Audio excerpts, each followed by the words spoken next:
prioritas Bapak Wali Kota Makassar, salah satunya adalah program Jagai Anak Tak, yang mana kalau kita melihat dengan program Jagai Anak Tak ini lebih dimaknai dengan satu, bagaimana pemenuhan hak anak bisa berlangsung, yang kedua adalah bagaimana perlindungan anak bisa dijamin oleh pemerintah Kota Makassar. Saat ini kita berada di dalam kantor UPTD PPA Kota Makassar, yang mana PTD Unit Pelaksana Teknis Layanan Perlindungan Perempuan dan Anak melakukan fungsi-fungsi layanan terkait dengan bagaimana melakukan perlindungan kepada anak.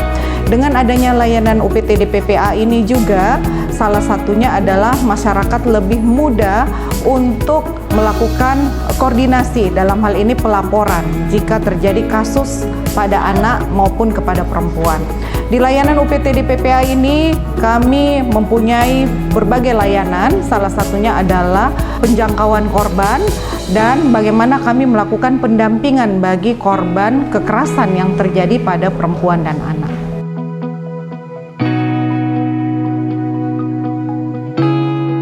Kalau kita mengacu kepada berbagai kasus yang ada di layanan UPTD PPA, tentunya ini mengalami dinamika kasus yang begitu beragam dan kalau kita lihat lagi grafik yang ada pada UPTD PPA ini ternyata mengalami kenaikan signifikan untuk kasus anak. Untuk kasus anak sendiri ternyata lebih besar presentasenya dibandingkan dengan kasus perempuan. Ini juga yang menjadikan kami untuk melakukan upaya-upaya pencegahan dan penanganan kasus terhadap anak. Dan untuk grafik 5 tahun terakhir ini kalau kita lihat, maka di akhir tahun 2022 kemarin ini juga mengalami lonjakan yang cukup besar. Berbagai kasus yang terjadi pada anak, salah satunya adalah bully, berbagai macam kasus pelecehan seksual. Ini tentunya juga sejalan dengan upaya Undang-Undang Tindak Pidana Kekerasan Seksual.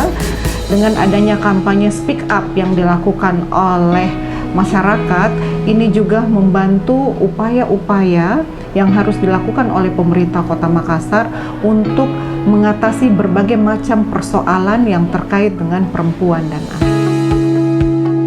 UPTD PPA dalam menjalankan tugas dan fungsinya menjalankan beberapa fungsi layanan. Yang pertama adalah pengaduan secara langsung maupun secara online berbasis platform yang telah disiapkan oleh UPTD PPA Kota Makassar.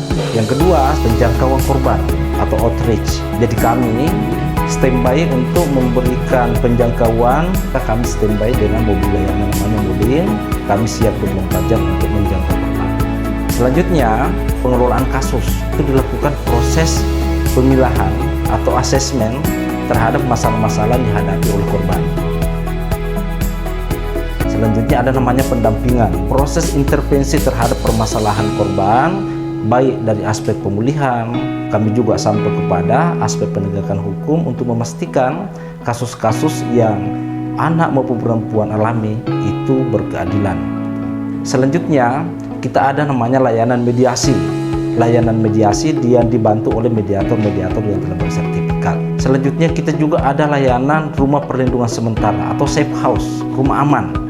Bagi korban yang selama proses permasalahan hukum, itu kita berikan layanan rumah aman. Selanjutnya kita ada layanan rekomendasi nikah, ini terakhir ya. Untuk layanan pengaduan, kita telah menyiapkan layanan pengaduan yang mudah diakses oleh masyarakat, bisa melalui website UPTD PPA Kota Makassar, juga melalui media sosial, melalui Instagram UPTD PPA. Di situ tinggal klik, masuk, isi form. Terus ada WA Center. WA Center itu juga sudah langsung didapatkan pada saat membuka website UPTD PPA. Atau kalau call center, itu kita sudah terkoneksi juga dengan 112. Jadi masyarakat Kota Makassar yang mengalami kedaruratan bisa kontak 112 termasuk kekerasan terhadap perempuan dan anak.